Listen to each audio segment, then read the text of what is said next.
Hai sahabat, senang Anda sudah menonton video-video saya yang saya tayangkan lewat channel YouTube saya. Saya percaya Anda sudah like, Anda sudah subscribe, sehingga setiap kali saya menayangkan video-video saya yang baru, Anda pasti tidak akan pernah ketinggalan. Jika Anda merasa diberkati lewat video-video saya, maka dengan kerendahan hati saya memohon berkenanlah Anda share juga kepada keluarga-keluarga yang lain agar mereka juga mendapat berkat yang sama. Sengaja video-video saya isi dengan pelajaran-pelajaran Alkitab yang akan menjadi berkat bagi setiap keluarga yang mengikutinya. Mereka akan berhasil mengajar mendidik anak-anaknya menuju kepada kesuksesan, kebahagiaan, dan keselamatan yang Tuhan sudah siapkan. Oleh karena itu, jangan pernah tinggalkan video-video saya. Ikuti terus lewat channel YouTube Roni Suwono. Shalom.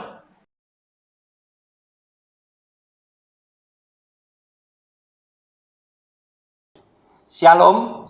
Jumpa kembali dengan channel pribadi saya lewat program Sabar Selidiki Alkitab bersama Roni Suwono. Saudara, kita memasuki video yang ke-21 lewat pelajaran Alkitab berseri Orang Kristen Harus Tahu. Judul kecil yang hari ini kita akan pelajari bersama-sama adalah keselamatan nomor 1. Saudara, silakan mempersiapkan alat tulisnya, Alkitabnya. Kita akan baca lewat Matius pasal 13 ayat 44 sampai dengan 46. Sebelum nanti kita membaca bagian ayat Alkitab yang lain. Perumpamaan tentang harta terpendam dan mutiara yang berharga. Demikian bunyi firman-Nya. Hal kerajaan sorga itu seumpama harta yang terpendam di ladang, yang ditemukan orang, lalu dipendamkannya lagi. Oleh sebab sukacitanya, pergilah ia menjual seluruh miliknya, lalu membeli ladang itu. Demikian pula hal kerajaan surga itu seumpama seorang pedagang yang mencari mutiara yang indah. Setelah ditemukannya mutiara yang sangat berharga, ia pun pergi menjual seluruh miliknya lalu membeli mutiara itu. Saudara, setiap orang punya kecenderungan suka mengumpulkan harta yang tidak terhingga jumlahnya. Karena ketika harta semakin banyak, kata orang di dunia, hati semakin tentram, hidup semakin nyaman. Karena ketika punya harta yang begitu banyak, sepertinya manusia itu leluasa untuk bergerak, leluasa untuk bertindak. Sepertinya apapun yang dia mau lakukan, dia bisa lakukan. Apapun yang ingin dia dapat, dia juga bisa beli. Nah, inilah yang mengakibatkan ada begitu banyak orang di muka bumi ini, mulailah mereka berlomba-lomba untuk mengumpulkannya dan untuk menikmati bagi dirinya sendiri yang sudah merasa berjuang untuk mendapatkannya harta sebanyak mungkin. Saudara, kita tahu apa yang dikatakan lewat firman Tuhan yang baru saja kita baca tadi. Di situ Tuhan Yesus memberikan perumpamaan tentang hal kerajaan surga, tentang keselamatan di dalam hidup yang kekal. Ada 2 perumpamaan, saya terangkan salah satu saja. Di situ dikatakan, demikian pula hal kerajaan surga itu seumpama seorang pedagang yang mencari mutiara yang indah. Dikatakan hal kerajaan surga seperti mutiara yang indah yang oleh seorang pedagang itu dicari. Dia ingin mendapatkan, dan setelah dia tahu mutiara yang indah itu ada di mana, dengan sukacita dia segera pulang ke rumah. Dia jual seluruh ladangnya, dia jual seluruh harta miliknya agar supaya dia bisa memiliki mutiara yang indah tersebut, yaitu hal keselamatan di dalam hidup kekal, hal tentang kerajaan surga. Artinya,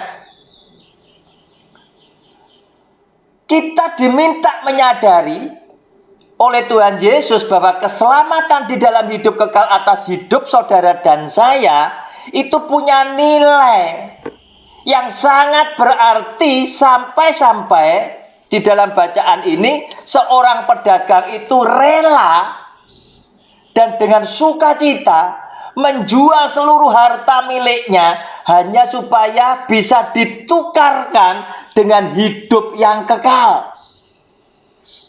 Nah, saudara, kalau kita ngelihat hal seperti ini, apakah Anda masih berpikir harta-harta jasmani yang fana ini masih menjadi sesuatu yang paling berarti di dalam hidup saudara dan saya? Tidakkah kita mulai berpikir, Tuhan, memang Engkau tidak pernah melarang untuk kami boleh menjadi sukses dan kemudian kami bisa kaya. Tetapi kami tahu, Tuhan, bahwa segala kekayaan yang boleh kami miliki, yang masuk di dalam lumbung hidup keluarga kami, semuanya bersifat fana. Karena kami tahu ketika kami datang ke dunia ini, kami dalam keadaan telanjang, dan kami pulang pun kami juga dalam keadaan telanjang. Artinya tidak ada harta benda di bumi yang bisa kami bawa ke sana. Tetapi oleh karena kasih karunia Tuhan Yesus, Yesus yang adalah Tuhan mengajarkan kepada kami agar supaya jangan mengumpulkan harta di bumi. Karena harta di bumi, pencuri bisa datang untuk mencurinya, ngengat bisa datang untuk merusakkannya. Dan dia memberikan perintahnya, kumpulkanlah hartamu ada di sorga, supaya ketika nanti saudara dan saya pulang ke sorga, kita menjadi orang yang kaya. Oleh karena nasihat firman Tuhan kita lakukan, kita sudah memiliki harta ada di surga. Oleh karena harta di dunia yang fana ini telah kita pakai di dalam hidup kita, bukan untuk hidup keluarga kita sendiri, tetapi kita mau pakai semuanya untuk kebajikan, untuk berbagi kasih dengan sesama yang lain, sehingga lewat apa yang kita berikan kepada orang-orang yang menghadapi kesesakan, nama Tuhan dimuliakan, dan kita telah melakukan apa yang Dia katakan, yaitu kita mengumpulkan harta kita ada di sorga sana. Saudara, lihat apa yang dilakukan oleh kecenderungan orang-orang yang ada di dunia ini tadi. Lewat bacaan Lukas pasal 12, di situ dikatakan demikian, ayat 2, saya bacakan ayat 16 sampai dengan 21. Judulnya adalah Orang Kaya yang Bodoh. Kemudian ia mengatakan kepada mereka suatu perumpamaan, katanya, ada seorang kaya, tanahnya berlimpah-limpah. Jelas orang ini adalah seorang bisnismen yang tanahnya berlimpah-limpah hasilnya. Ia bertanya dalam hatinya, apakah yang harus aku perbuat? Sebab aku tidak mempunyai tempat di mana aku dapat menyimpan hasil tanahku. Saking banyaknya hasil, orang ini harus memeras otak, membuat perencanaan. Lalu katanya, inilah yang akan aku perbuat. Aku akan merombak lumbung-lumbungku dan aku akan mendirikan yang lebih besar, dan aku akan menyimpan di dalamnya segala gandum dan barang-barangku. Sesudah itu aku akan berkata kepada jiwaku, jiwaku, ada padamu banyak barang, tertimbun untuk bertahun-tahun lamanya. Beristirahatlah, makanlah, minumlah, dan bersenang-senanglah. Tetapi firman Allah kepadanya, hai engkau orang bodoh, pada malam ini juga jiwamu akan diambil daripadamu, dan apa yang telah kau sediakan, untuk siapakah itu nanti? Demikianlah jadinya dengan orang yang mengumpulkan harta bagi dirinya sendiri, jikalau ia tidak kaya di hadapan Allah. Saudara, lewat bacaan tadi jelas dikatakan ada seorang yang kaya, yang memiliki banyak harta, di mana tanahnya berlimpah-limpah hasilnya, sehingga dia kesulitan untuk menyimpan hasil daripada tanahnya. Dan dia pastilah adalah orang yang pandai. Dia membuat satu perencanaan, di mana dia berkata, dia akan membangun lumbung-lumbung yang lebih besar untuk menyimpan hasil tanahnya, untuk menyimpan barang-barangnya. Dan setelah dia berhasil menyimpan begitu banyak harta, dia akan berkata kepada jiwanya, dan dia berkata, hai jiwaku, padaku ada begitu banyak makanan, banyak harta. Engkau tidak usah takut, makan, minumlah, dan bersenang-senanglah. Karena harta yang begitu banyak, begitu melimpah. Nah, saudara, apa yang ingin disampaikan di dalam pesan ini? Tuhan Yesus ingin sampaikan, orang yang ada di muka bumi punya kecenderungan, kebanyakan mereka ingin menimbun harta duniawi begitu banyak untuk dinikmati demi kesenangan hidupnya, demi menunjukkan statusnya, demi menunjukkan gengsinya, demi menunjukkan agar supaya dia dipuji oleh banyak orang sebagai orang kaya yang terkenal dan lain sebagainya. Yang pada intinya semuanya akan diarahkan, difokuskan kepada diri mereka sendiri dan bukan untuk orang lain. Tetapi apa yang terjadi? Ayat 20, tetapi firman Allah datang kepadanya, hai engkau orang bodoh. Orang yang demikian ini dikatakan oleh Tuhan Yesus sebagai orang yang bodoh. Pada malam ini juga jiwamu akan diambil daripadamu, dan apa yang telah kau sediakan, untuk siapakah itu nantinya? Belum tentu niatmu itu bisa kesampaian, karena belum tentu engkau bisa menikmati. Tetapi Tuhan yang mengerti akan isi hatimu akan memanggil engkau lebih awal daripada yang engkau cita-citakan. Engkau bisa menikmati dan membuat jiwamu menjadi tenang. Saudara, jiwa tenang bukan karena harta benda. Jiwa tenang oleh karena kita tahu Tuhan kita menyertai kita. Sehingga sama seperti Mazmur 23 yang dikatakan oleh Daud. Dia berkata, melewati lembah kekelaman sekalipun, aku tidak takut, karena aku tahu aku tidak berjalan sendiri. Aku berjalan dalam penyertaan Tuhan, dan gadanya dan tongkat Tuhan itulah yang menghiburkan aku. Sehingga ketika ada musuh yang tidak suka dengan aku, maka ada Tuhan yang dengan gada dan tongkatnya yang telah menghiburkan aku. Sehingga Daud pun juga berkata, Tuhan, ketika aku takut, sesungguhnya aku ini percaya kepada Engkau. Saudara, ayat 21, demikianlah jadinya dengan orang yang mengumpulkan harta bagi dirinya, jikalau ia tidak kaya di hadapan Allah.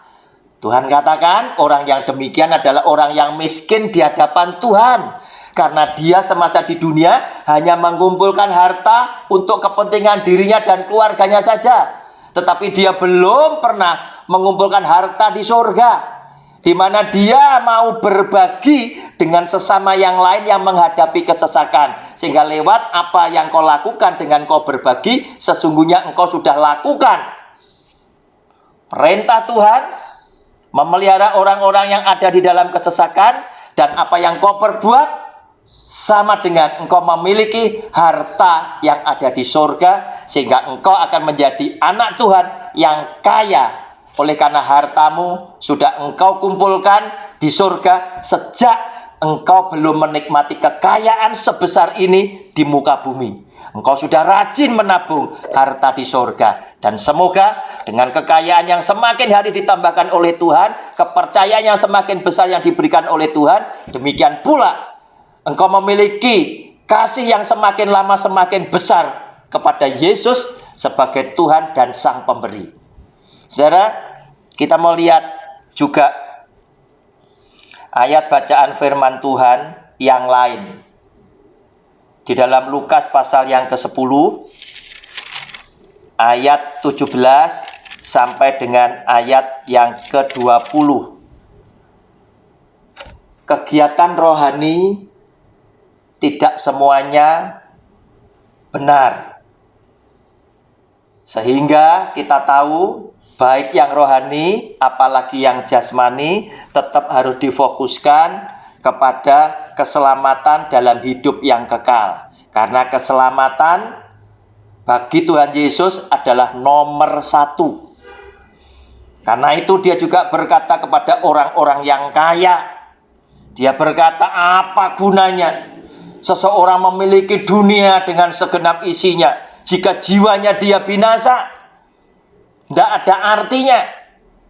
Tetapi berbahagialah orang yang kaya, yang mengerti bahwa kekayaan yang diberikan oleh Tuhan di dalam hidupnya adalah tugas yang Tuhan percayakan kepada dia untuk dia melakukan demi kemuliaan bagi Tuhan sebagai Sang Pemberi.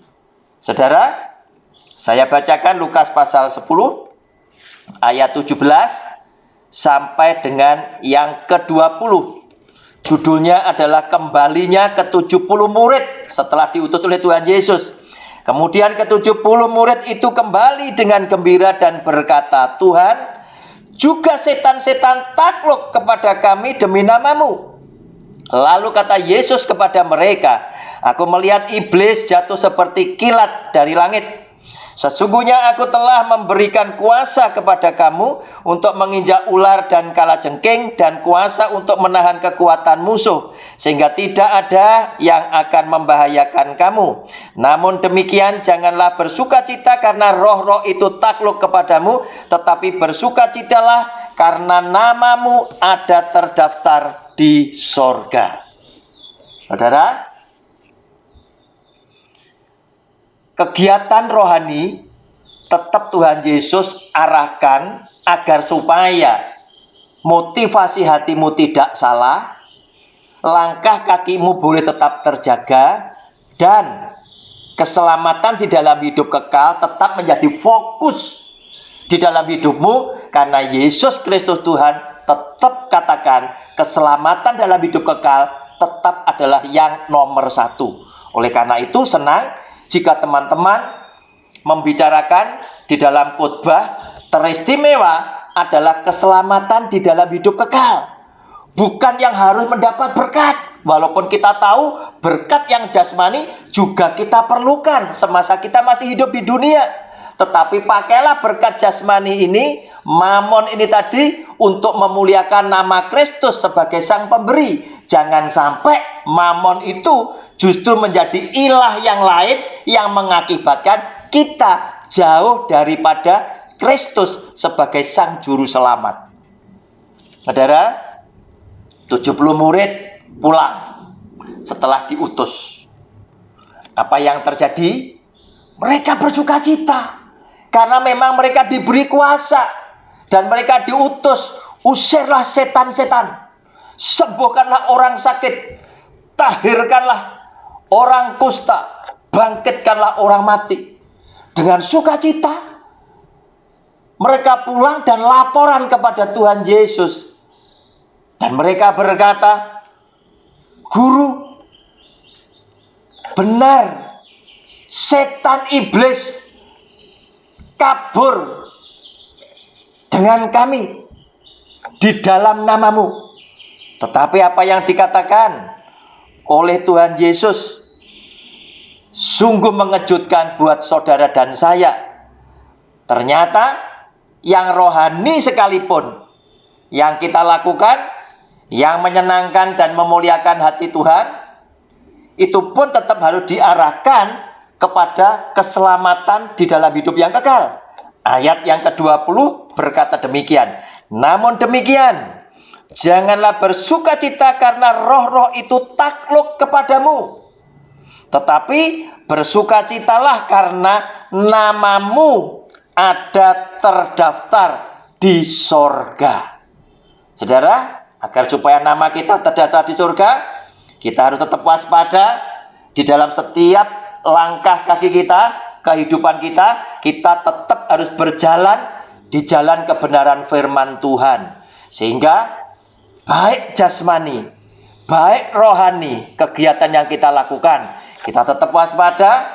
Semuanya kita lakukan sesuai dengan pikiran Allah, bukan pikiran manusia. Maka kita akan menjadi orang benar yang menyukakan hati Tuhan, yang memuliakan nama Tuhan, yang oleh karena apa yang kita lakukan itu menjadikan Dia bangga memiliki kita sebagai anak-anaknya. Dan lewat semuanya itu, nama kita boleh ada di dalam daftar kerajaan surga. Shalom, Tuhan Yesus memberkati. Amin.